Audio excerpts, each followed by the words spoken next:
अक्कलकोटमध्ये घडलेली स्वामींची ही खरी लीला पाहून विज्ञानानेही हात टेकले। स्वामींचे अत्यंत लाडके सेवेकरी चोळप्पा हे रात्रीच्या वेळी स्वामींची सेवा करत होते। स्वामी गाढ झोपले होते आणि चोळप्पा त्यांचे पाय चेपत होते। अचानक अंधारातून एक काळा कुट्ट आणि विषारी नाग सळसळत आला आणि थेट चोळप्पांच्या पायाला विळखा घालून बसला।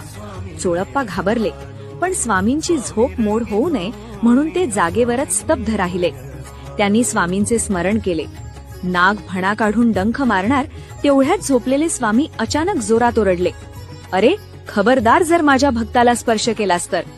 आणि काय आश्चर्य, त्या विषारी नागाने एका सेकंदात आपली फणा खाली घेतली आणि चोळप्पांच्या पायाचा विळखा सोडून तो शांतपणे तिथून निघून गेला। झोपेतूनही आपल्या भक्तांचे रक्षण करणाऱ्या अक्कलकोटच्या स्वामींच्या चरणांत सर्व ब्रह्मांड आहे। तुमचाही या परब्रह्मावर विश्वास असेल तर कमेंटमध्ये श्री स्वामी समर्थ